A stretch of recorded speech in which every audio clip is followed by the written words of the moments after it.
내년도 예산안 처리 법정 기한이 이틀 앞으로 다가왔습니다. 예산안 처리를 포함해 여러 현안에 관한 국민의힘 우리 당의 의견을 말씀드리겠습니다. 제가 어제 원내대책회의에서 대선 이후 민주당의 행태를 몽리, 갑질 힘자랑, 이재명 방탄, 대선 불복 이 네 가지 키워드로 보면 잘 보인다고 했는데 예산안 처리 기한과 정기국회 폐회일이 다가올수록 점점 더 이런 행태가 심해지는 것 같습니다. 먼저 예산안 관련입니다.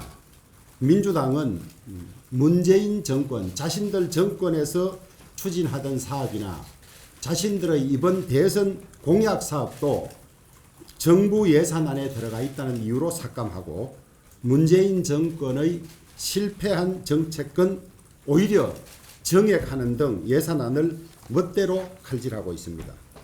누가 물 한 칸만 더. 먼저 문재인 정권 계속 사업 감액 예를 보겠습니다.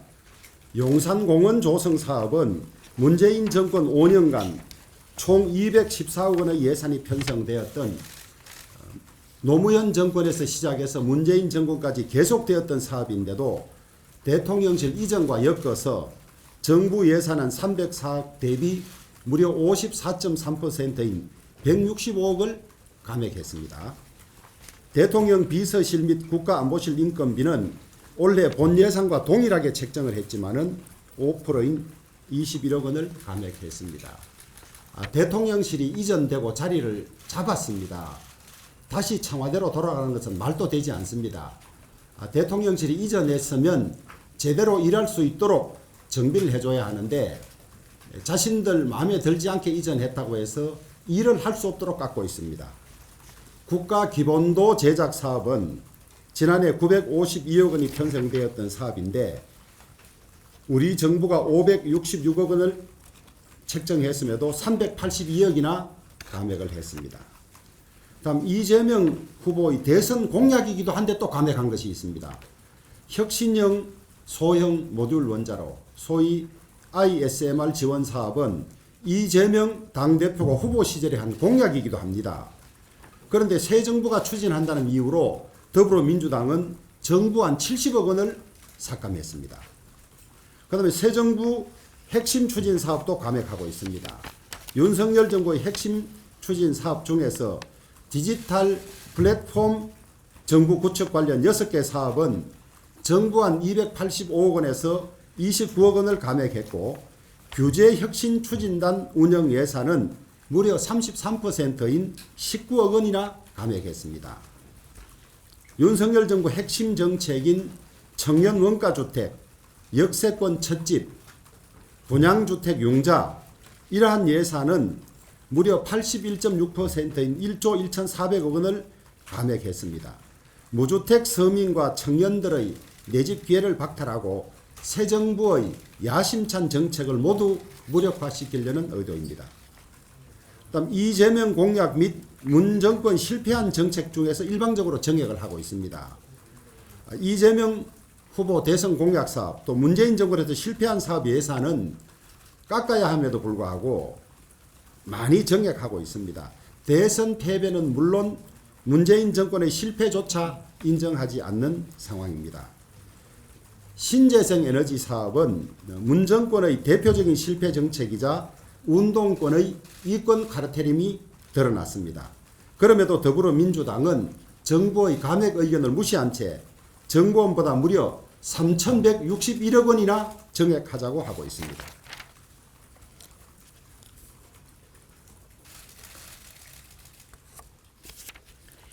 또한 지난 정부에서 실패로 드러난 공공임대주택 관련 예산 6조 5천억 원이나 정액했고 모태펀드 관련 예산도 7,665억 원 정액하고 있습니다.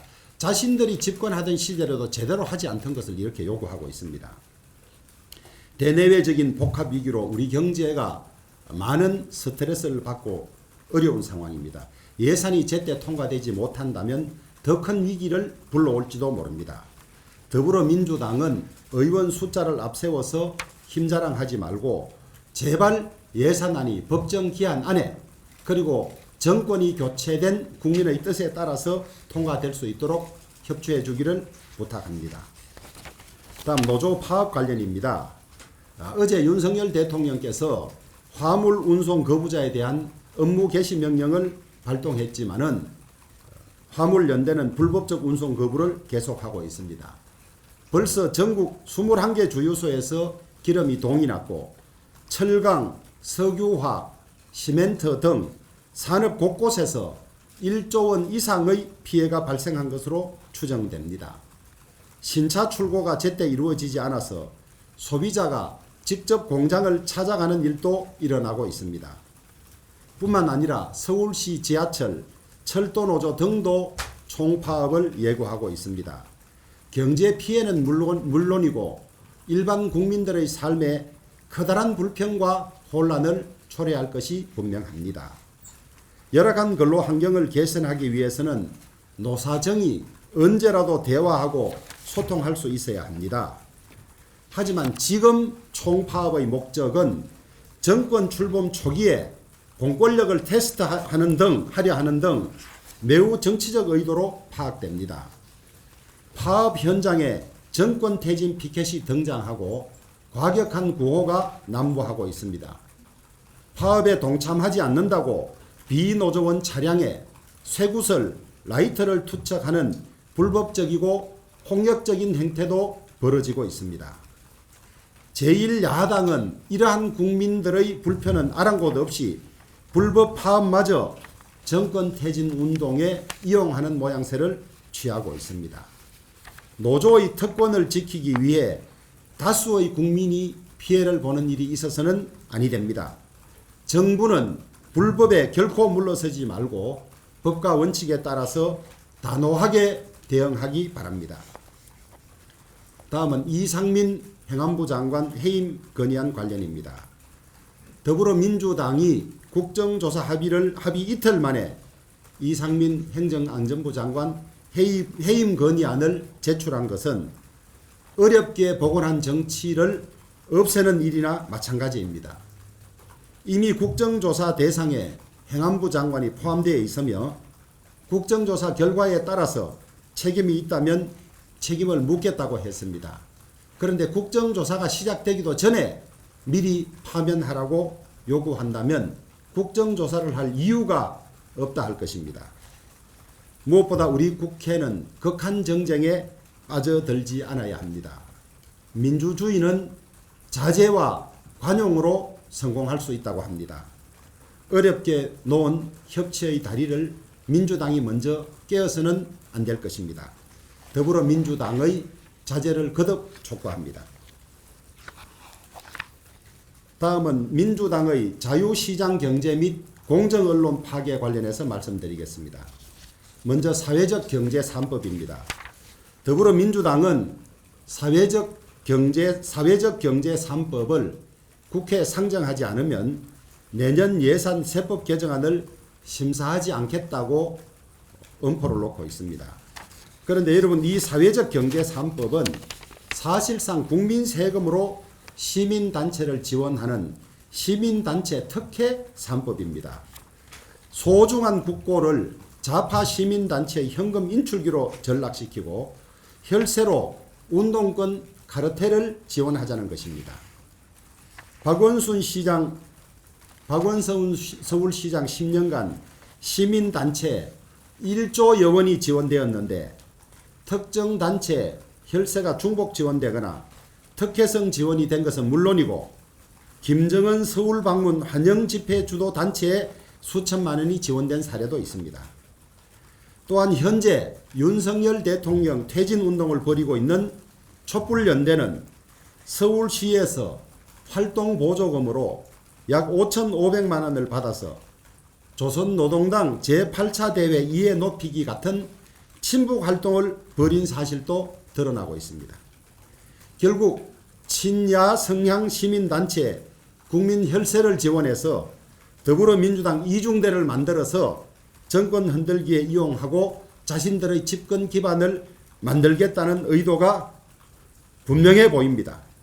상식 있는 국민들께서 결코 용납하지 않을 것입니다. 다음은 방송 장악 시도입니다. 어제 가방위에서 더불어민주당이 공영방송 지배구조 개선법안을 단독으로 날치기 했습니다. 이 개정안은 민노총 언론노조의 공영방송 영구장악 법안입니다. 지금도 언론 환경은 완전히 기울어진 운동장입니다. 지난 문재인 정권 5년 동안 공영방송을 완전히 자신들의 사람으로 채워서 공정은 온데간데 없고 계속적으로 편파방송을 하고 있는 실정입니다. 그런데 이 개정안이 시행되면 방송 전체가 야권의 나팔수가 될지 모릅니다.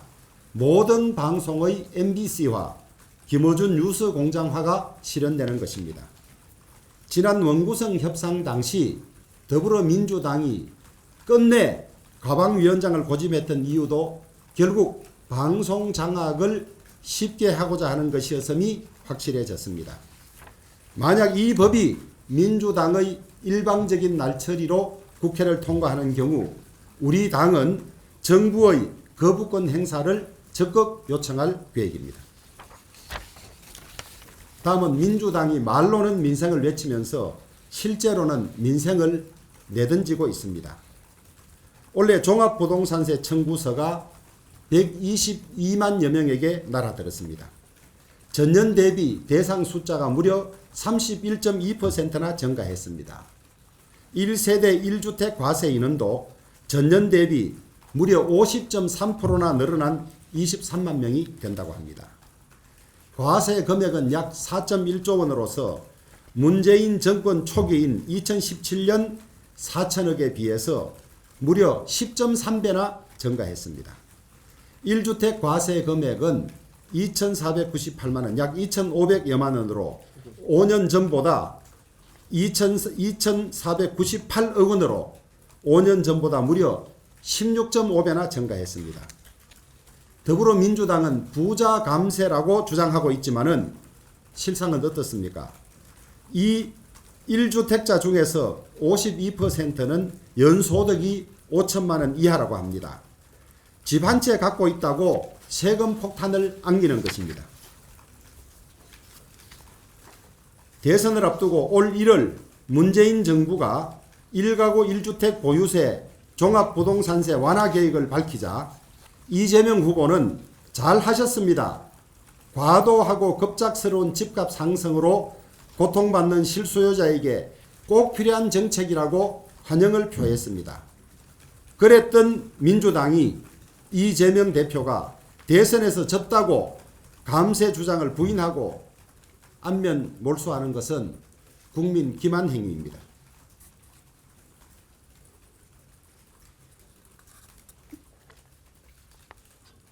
다음은 금융투자세 유예 반대입니다.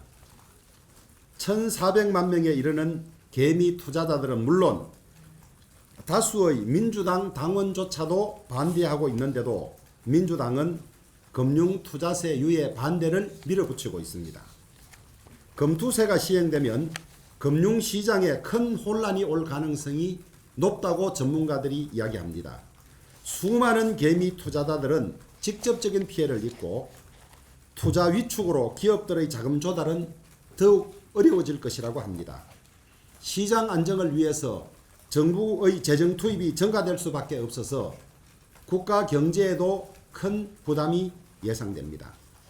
이 같은 부작용과 혼란, 무엇보다도 국민들의 반대를 알면서도 금투세를 고집하는 이유는 제도적 알박기로 새 정부의 국정 운영을 방해하려는 목적 외에는 다른 목적을 찾기가 어렵습니다. 최근 드러나고 있습니다마는 민주당 정권의 대한민국 사법 시스템 파괴가 속속 드러나고 있습니다. 조국, 추미애, 박범계로 이어지는 문재인 정권 법무부 장관들은 검찰개혁이라는 미명 아래 검찰을 완전히 황폐화시켰습니다. 이에 더해 더불어민주당은 압도적 다수 의석을 앞세워 검수완박마저 강행했습니다. 그런데 이 같은 사법 파괴의 진짜 목적이 사법 개혁이 아니라 문재인 민주당 정권을 둘러싼 검찰 수사 무력화에 있었음이 대장동 수사 과정에서 속속 드러나고 있습니다. 대장동 민간업자 남욱 씨의 증언에 따르면 문재인 정권의 검찰은 지난해 대장동 사건을 수사하면서 김만배 등 4명만 구속시키겠다는 취지로 발언했다고 합니다. 처음부터 대장동의 주범, 대장동의 거분에 대한 수사 의지는 없었고 꼬리 자르기 수사로 사건을 은폐, 축소하려고 했던 것으로 보입니다. 이 같은 수사 왜곡, 축소, 은폐, 검찰권 남용은 반드시 이번 수사 기회에 함께 수사되어서 검찰의 시스템 파괴를 밝혀야 할 것입니다. 지금 윤석열 정부는 우리나라를 둘러싼 복합 위기를 극복하기 위해서 사력을 다하고 있습니다. 원전 수주, MOU 체결 등 세일즈 외교에도 총력을 다하고 있습니다. 그런데 제1야당인 더불어민주당은 국가 위기 극복에 협조하지는 못할 망정 청담동 술자리 같은 가짜뉴스 생산, 예산 칼질, 장관 해임 건의안 남발 등 대선 불복과 정권 흔들기에만 집중하고 있습니다. 또한 민주노총과 좌파 시민단체들은 이태원 참사를 정권 퇴진 운동의 소재로 악용하며 제2의 광우병 사태, 세월호 촛불로 만들려고 하고 있습니다. 출범한 지 불과 6개월밖에 되지 않은 새 정부를 흔들고 타격을 입히기 위한 조직적인 시도들이 여기저기서 일어나고 있습니다. 나라 안팎으로 대단히 어려운 때입니다. 윤석열 정부와 국민의힘은 국민만 보고 미래로 향해 나아가겠습니다. 국민들께서도 누가 진짜 대한민국을 걱정하고 대한민국의 미래를 준비하는지 다 알고 계실 것입니다. 이제 예산 법정 시한이 이틀밖에 남지 않았습니다. 제발 정치를 복원하고 위기의 순간에 국회가 정치권이 또다시 당리당략에만 혈안이 되어서 국가적 위기를 팽개치고 있다는 비판을 받지 않았으면 좋겠습니다.